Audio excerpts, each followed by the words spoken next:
কোনোভাবেই যেন লাগাম টানা যাচ্ছে না নিত্যপণ্যের বাজারে, লাফিয়ে লাফিয়ে বাড়ছে দাম।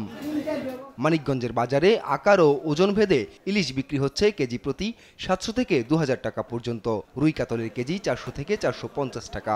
এছাড়া গুড়া মাছ সহ প্রায় সব মাছেরই দাম চড়া। গরুর মাংস 700 টাকা, খাসির মাংস 1100 টাকা ও ব্রয়লার মুরগি 170 টাকা।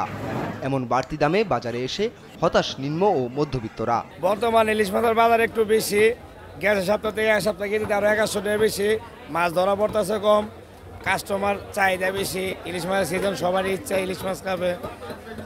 আপনার 1 কেজিটা 1600 টাকা কেজি ব্যস্ত আছি, 800 টাকা 1400 টাকা কেজি ব্যস্ত আছি, হাফ কেজিটা 1100, 3 কেজি 850 900। তুলনামূলক দামে একটু বেশি, আমার বেচা কিনে একটু কষ্ট হচ্ছে, অনেক বেশি মনে হচ্ছে। হ্যাঁ, আর আমাদের মানিকগঞ্জে মানে মার্কেটের তুলনায় লোকজন বেশি আসছে, যার ফলে বাজার একটু বেশি আসছে, কম্পারেটিভলি বেশি। বিশেষ করে মাছের বাজার আর মাংসের বাজারে আমার মনে হয় যে আমাদের যে সিন্ডিকেট গড়ে উঠছে সেটা এখন ভাঙতে পারিনি আমরা, যার ফলে যে কোনো দোকানে যাবেন একই দাম। আপনি মাছের বাজারে যান, সবার দোকানে দেখে একই দাম বলতেছে, একই জাতের মাছ। আপনি গোস্তের দোকানে যান, ওখান থেকে একই দাম বলতেছে। এই সিন্ডিকেট ভাঙার আগ পর্যন্ত আমাদের দেশে স্বস্তি আসবে না, জিনিসপত্রের দাম কমাতে পারবেন না। অন্য জেলার মতো পঞ্চগড়েও অস্থির চালের বাজার। 20 দিনের ব্যবধানে মোটা চালে 6 টাকা বেড়ে বিক্রি হচ্ছে 56 থেকে 58 টাকায়। ক্রেতারা বলছেন শিগগিরই বাজার নিয়ন্ত্রণে না এলে নিম্নবিত্তের ভোগান্তি আরও বাড়বে। ভোলায় সপ্তাহ ব্যবধানে বেড়েছে আদা, গাজর, পেঁয়াজ ও রসুনের দাম।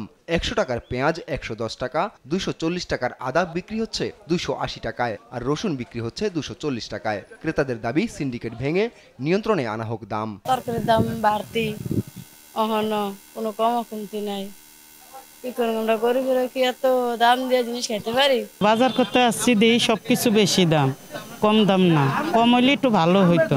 দ্রব্যমূল্যের পরিস্থিতি এত ঊর্ধ্বগতি হয়েছে যে এগুলো একমাত্র সিন্ডিকেটের কারণে, আর এই সিন্ডিকেট যতদিন পর্যন্ত নির্মূল না হবে এটার পরিবর্তন হবে না। এটাকে সহনীয় পর্যায়ে আসতে হলে যারা বাজার মানে নীতি নির্ধারক, যারা বাজার মনিটরিং করে তাদেরকে সুন্দরভাবে কঠিনভাবে টেক কেয়ার করা উচিত বলে আমি মনে করি।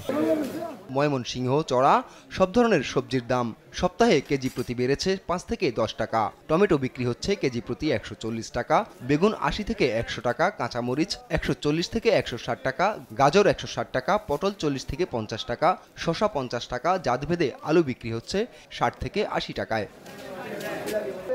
চাঁপাইনবাবগঞ্জেও বাড়তি সব নিত্যপণ্যের দাম। আপন অপু, নিউজ ডেস্ক, দেশ টিভি।